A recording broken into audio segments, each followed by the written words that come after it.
एक गांव में 3 लड़के रहते थे। राम, श्याम और राजू। तीनों के पिता काफी अमीर थे।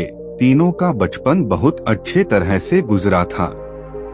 उनके माता पिता कभी भी उनकी कोई भी मांग को अनदेखा नहीं करते थे।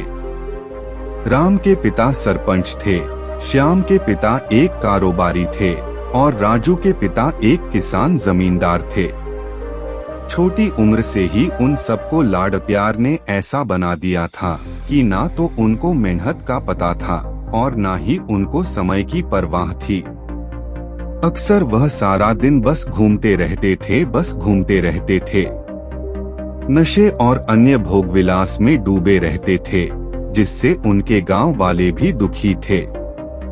सरपंच और बड़े लोगों के बच्चे होने के कारण उनकी कोई शिकायत कर पाने की हिम्मत नहीं कर पाता था, जिससे उनका मनोबल और बढ़ गया था। एक दिन उनके गांव में बहुत तेज बारिश हुई, जिससे सब लोगों को नुकसान हुआ, जिसमें इन तीनों के पिता भी थे। लेकिन इतना कुछ होने के बाद भी उनके बेटों का वही हाल था। वो बस घूमते रहते, नशा करते, भोगविलास करते रहते थे। माँ बाप काफी चिंतित रहा करते थे। ये तीनों भले ही कितने गंदे थे, लेकिन इन तीनों के अंदर एक खास बात थी जिसकी पहचान किसी को नहीं थी और उनको खुद को भी पता नहीं था।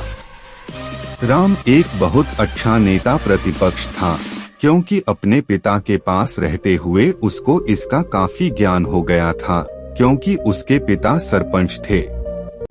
श्याम भी इस तरह से बिजनेस की समझ रखता था, क्योंकि उसके पिता एक कारोबारी थे और राजू खेती का काम जानता था, क्योंकि उसके पिता जमींदार थे।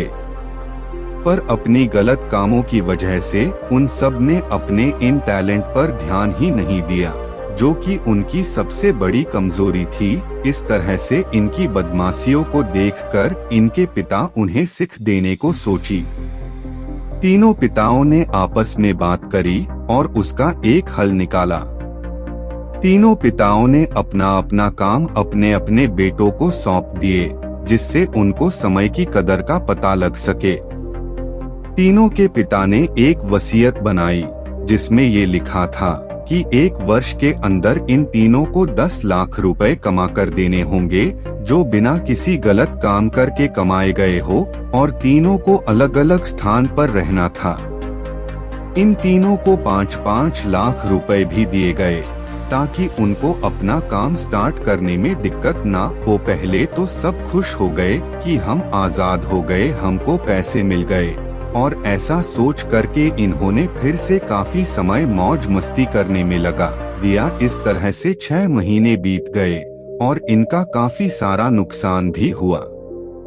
फिर एक दिन अचानक उनको एहसास हुआ कि अगर हम शर्त हार गए तो हम अपनी अपनी जायदाद खो बैठेंगे। धीरे धीरे उनकी चिंता बढ़ने लगी।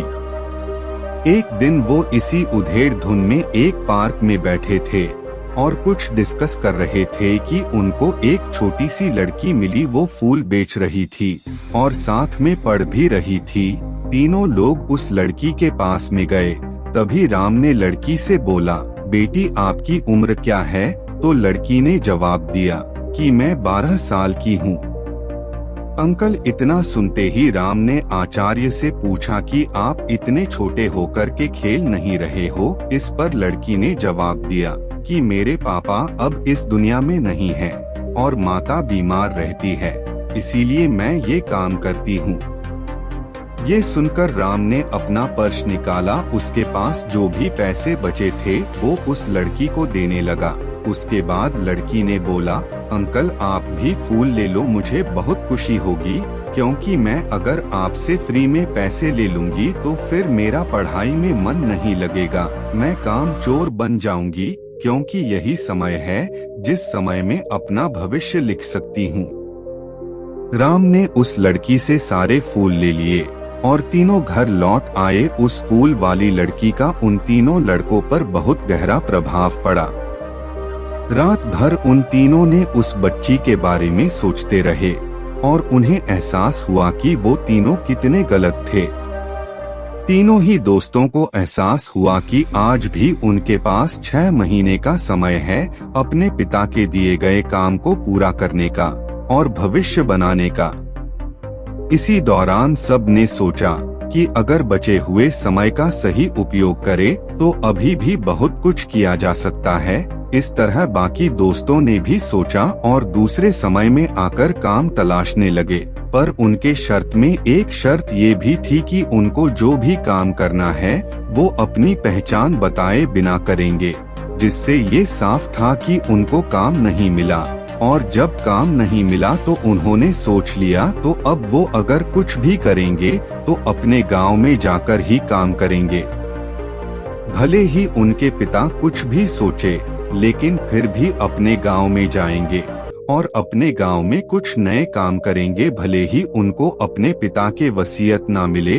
तीनों लड़के अपने गांव में फिर से आए और अपने अपने पिताओं से जाकर के मिले और उन्होंने अपने अनुभव के बारे में बताया और बोला कि वो आगे से ऐसी गलती नहीं करेंगे और वो उन्हें माफ कर दे। लेकिन पिता तो शर्त पे ही अड़े थे। लड़कों को कोई दया नहीं मिली। तीनों को फिर से दुहक हुआ कि तीनों को अपनी गलती की एहसास होने के बाद भी उनके पिता उनका सपोर्ट नहीं कर रहे हैं और फिर से वो रात भर सोचते रहे कि अब क्या किया जाए। तीनों ने मिलकर एक स्कीम निकाली।